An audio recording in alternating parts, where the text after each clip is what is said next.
Assalamualaikum warahmatullahi wabarakatuh.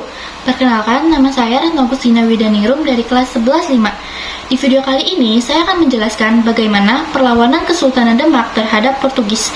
Apa aja sih yang akan dibahas? Yang pertama, itu ada tempat dan waktu terjadinya pemberontakan. Yang kedua, ada tokoh pemberontakan.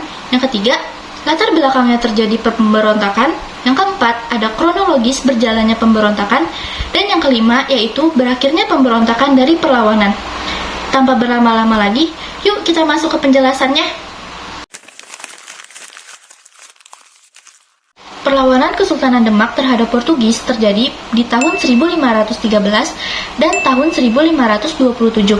Serangan ini berangkat dari Jepara, pelabuhan utama Demak yang menjadi pusat pengumpulan armada perang. Tujuannya adalah Malaka, kota dagang penting yang sudah jatuh ke tangan Portugis. Di tempat inilah pasukan Demak berusaha memukul mundur Portugis dan merebut kembali jalur perdagangan Nusantara. Kira-kira siapa aja ya tokoh-tokoh yang terlibat dalam perlawanan Kesultanan Demak terhadap Portugis? Siapa ya? Jadi, yang pertama itu ada Adipati Yunus, yaitu ia memimpin 2 ekspedisi laut besar ke Malaka, namun serangannya itu belum berhasil. Yang kedua, ada Sultan Trenggana, yang dimana ia memperkuat pertahanan Jawa agar pengaruh Portugis tidak menyebar. Yang ketiga, yaitu Fathahillah, yang merupakan Panglima Demak yang berhasil mengusir Portugis di Sunda Kelapa.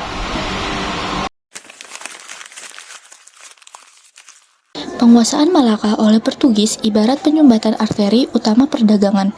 Rempah-rempah dari Maluku dan komoditas lain yang melintasi Selat Malaka kini berada di bawah kendali bangsa Eropa yang bersikeras memonopoli perdagangan dengan semboyan, gold, glory, dan gospel mereka.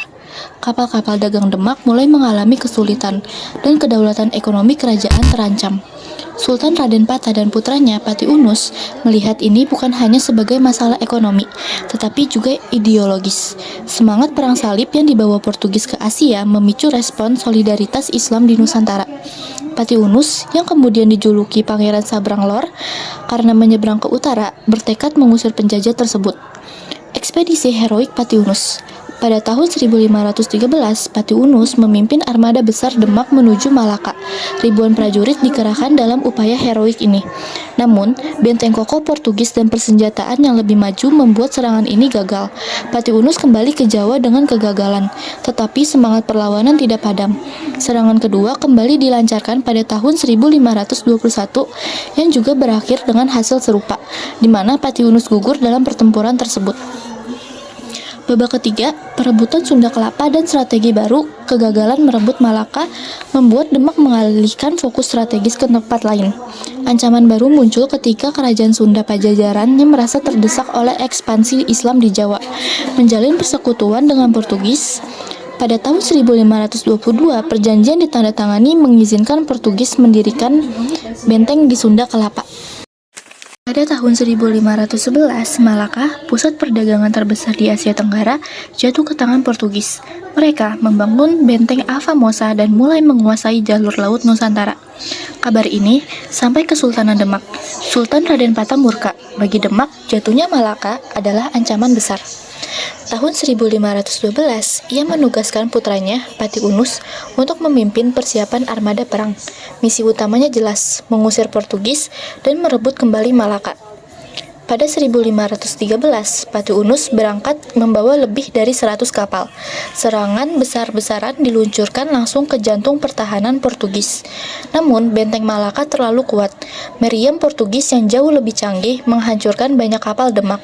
Serangan pertama ini gagal dan Pati Unus terpaksa kembali ke Jawa. Meski begitu, Pati Unus tidak menyerah. Pada 1521, setelah menjadi Sultan Demak kedua, ia kembali memimpin serangan kedua ke Malaka. Namun hasilnya tetap sama, pertahanan Portugis tidak dapat ditembus. Dalam pertempuran ini, Pati Unus gugur di medan perang. Sepeninggalnya, Demak dipimpin oleh Sultan Trenggana yang melanjutkan perlawanan terhadap Portugis tetapi dengan strategi yang berbeda.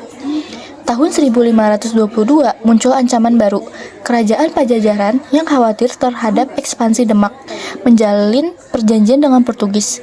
Mereka memberi izin Portugis membangun benteng di Sunda Kelapa. Jika benteng ini berdiri, Portugis akan punya pijakan kuat di Pulau Jawa. Mengetahui hal itu, Sultan Trenggana mengutus panglima terbaiknya, Fathahillah, pada 1526. Langkah pertamanya adalah merebut Banten untuk memutus jalur kekuatan Pajajaran dan Portugis. Puncak pertempuran terjadi pada Juni 1527. Fathahillah mengepung Sunda Kelapa.